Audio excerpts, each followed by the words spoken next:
Hello friends, in this video lecture we'll see how to interface a printer with the Edge 86. Before we look into the interfacing diagram, let us come across some points. Like generally if you want to interface a printer with Edge 86, you can do a serial interface or you can do it by a parallel interface. Serial interface like RS-232, that is recommended standard 232, can be used for serial communication. So in serial interface, the data transfer takes place bit by bit. That is, you can transmit or receive only one bit of data at a time. You cannot transmit more number of bits. That is, you can transmit one bit or you can receive only one bit at a time in serial interface. So the data transfer rates are also low compared to the parallel interface. Whereas in parallel interface, more number of bits can be transmitted. It depends on the data bus width. For example, if you have a data bus width of size 8 bits, you can transmit 7 or 8 bits at a time. So parallel interface is much faster compared to the serial interface. So in this interfacing diagram, we will do parallel interface. So one of the popular parallel interface is the Centronics. So Centronics is a popular parallel interface. The name is from manufacturing company. So the name of the manufacturing company is Centronics. So the name of the interface is also Centronics parallel interface. So now we look into the interfacing diagram. So if you look at the interfacing diagram, we have three blocks. One is 8086, another one is 8255, and another one is a Centronics printer interface. So first we will see 8255. 8255 has three ports: port A, port B, and port C. The size of each port is 8 bits. Port A has 8 bits, port B 8 bits, port C 8 bits. So in overall you have 24 bits, 24 pins that can be used as an input or output. That is, you can configure these ports as an input port or output port. You can use port A as input or output. You can use port B as input or output. Similarly, you can use port C as input or output. So why we use 8255 here is, we can interface any peripherals to the processor through the 8255, because 8255 stands for it's a programmable peripheral interface. So many number of peripherals can be interfaced to the 8086. Like ADC, you can interface an ADC to the 8086 through 8255. You can interface a DAC to the 8086 through 8255, or you can interface a keyboard, or you can interface a switch. So you can interface different types of peripheral devices with the 8086 through the 8255 PPI. It's a programmable peripheral interface. So it has 24 I/O pins. So you can use those I/O pins to communicate with the peripheral devices. Now here some of the pins are used. So PA7, PA6, A5, A4, A3, A2, A1, A0. So all the 8 pins in port A are used, and they are connected to the data pins in the Centronics printer. So here we are using 8 bits of data. So D0, D1, D2, D3, D4, D5, D6, D7. So to the 8 bits of data, the 8 bits of data is connected to the port A. So by using port A, the processor can transmit the data to the Centronics printer. So by using port A, the processor can transmit the data to the Centronics printer over the data lines. So that is, it can transmit 8 bits of data. So port A is configured as an output port. So port A is configured as an output port with respect to the processor. That is, the processor sends the data to the printer. So it's an output. So port A is configured as an output port. Now similarly port B. So only two pins in port B are used here. So port B.1 and B.0. So port B.1 is connected to the INIT initial or initialization of printer, and then port P.0 is connected to the strobe pin of the printer. So these two are also the inputs from the 8086. So that is, the printer receive the data from the 8086. So port B is also configured as an output port because the processor sends those signals to the printer. Initialization signal and then strobe signal. Both the signals are sent by the processor to the printer. So port B is also configured as an output port from the processor. And then port C. So port C.0, C.1, C.2, C.3.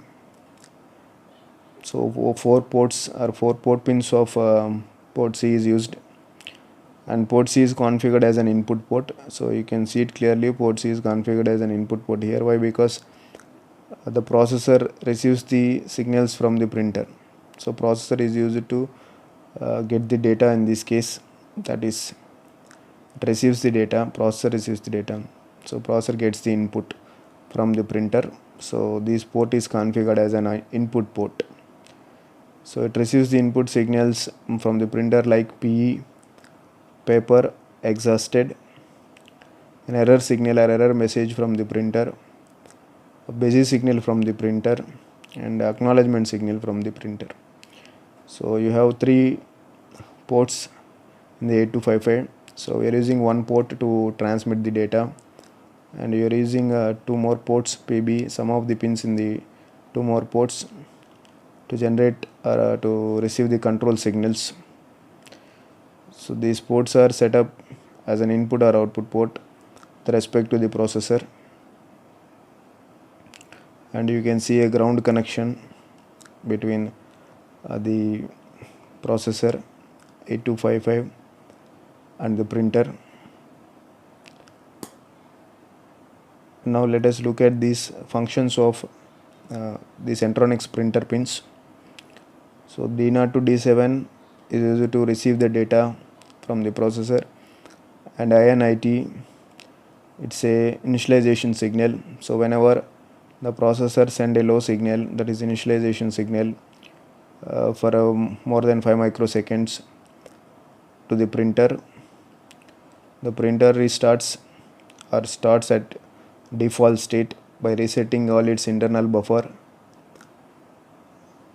and then PB.0 is connected to strobe. Another signal is strobe signal. So whenever the printer receives the strobe signal, whatever the data on the data lines, the printer reads the data and puts that in its internal buffer. So whenever strobe signal goes low, whenever the strobe signal goes low for a period of 0.5 microseconds, then the printer reads the data available on these data lines. So whatever the data is there on D0 to D7 data lines, so the data will be read by the printer and then stores that data in its internal buffer, that is printer internal buffer. So these two are the signals received from the processor. Initialization signal and strobe signal are the signals received from the processor. Now another signal is PE. So PE is a signal sent from the printer to the processor, that is paper exhausted.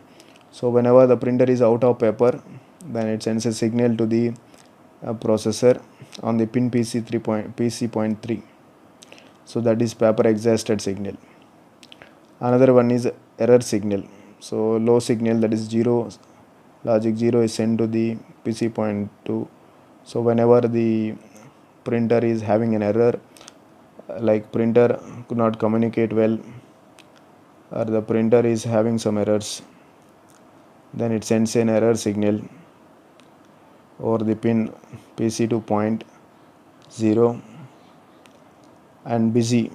So whenever the printer is busy in doing some operations, like it is printing the data or the data is being entered into the printer, so if printer is doing some other tasks, then it shows the printer is busy.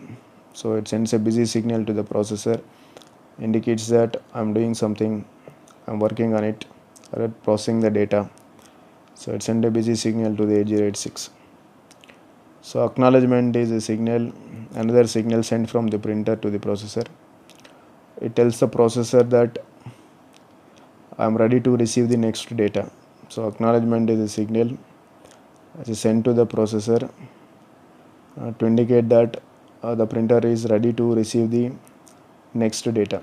So the acknowledgement signal is kept low for a period of 5 microseconds to indicate that printer is ready to receive the next data. So these are the main signals that are used in the Centronics printer.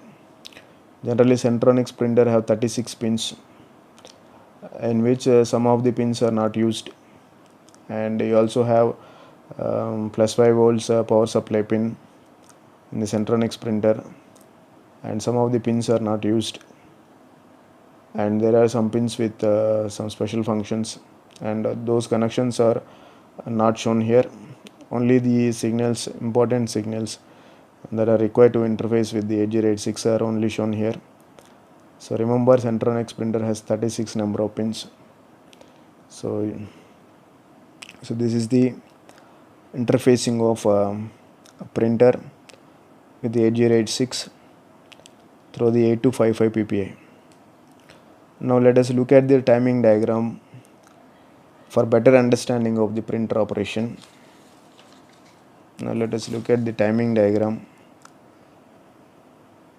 of important signals in the Centronics printer interface. So we look at the timing diagram of important signals in the Centronics printer interface for better understanding of the operation of the printer. So 4 signals are shown here. One is the busy signal, another one is the acknowledgement signal, another one is the data signal, and then another one is the strobe signal. So whenever the printer is ready to receive the data, it sends an acknowledgement. So first it sends an acknowledgement signal, that is a active low signal 0. So whenever the acknowledgement signal goes low 0 for a period of t1, so t1 is 5 microseconds. So whenever the acknowledgement signal goes low for a period of 5 microseconds, indicates the processor that the printer is ready to receive the data, and then immediately it makes the busy signal low. So when the acknowledgement becomes high, immediately the busy signal goes low. So when the busy signal goes low, then the processor puts the data on the data lines. And the processor places the data over the data lines D0 to D7. That is, when the busy line is high, indicates that processor is doing some printing operation. So you cannot transfer the data to the printer. So when busy line is low, that means processor is free, then you can place the valid data on the data lines. So whenever acknowledgement goes low for a period of 5 microseconds, then after the completion of acknowledgement low period, that is after the completion of T1 period, immediately the busy cycle goes low, then allows the processor to place the data on the data lines. So when the processor places the data on the data lines, after the T2 time period, it activates the strobe signal. So after the T2 time period, that is 0.5 microseconds, after placing the data, and then it waits for T2 time period, that is 0.5 microseconds, and then it activates the strobe signal. That is, it made the strobe signal goes low. So whenever the strobe signal goes low for a period of t3, that is 0.5 microseconds, then whatever the data on the data lines, so there is a valid data on the data lines, so whatever the data on the data lines, valid data is read by the printer and is stored in the internal buffer. So printer reads the data and stores it in an internal buffer. Another grace period of t4, that is 0.5 microseconds. Another 0.5 microseconds, that is after the strobe signal is deactivated, another time period of 0.5 microseconds. So another time period t4, that is another 0.5 microseconds is given as a grace period for reading the data on the data lines. Then after t4, the busy signal goes high. After the t4 time period, okay, the busy signal goes high and indicates that the processor is busy in processing the received data. Now the processor has received some data and placed it in its internal buffer. Now the processor is working on the data that it has, so the busy signal goes high. Again, when the printer is ready to receive the next data, then it makes the acknowledgement low. So whenever the printer is ready to receive the next data, then the acknowledgement is made low. So when the printer is processing the data, then it makes the busy signal high. So this is the timing diagram of some of the important signals in the Centronics interface. So only the main signals, okay, that are required in the interfacing of Centronics printer with the processor only shown here. For other signals also, okay, you can take the timing diagram.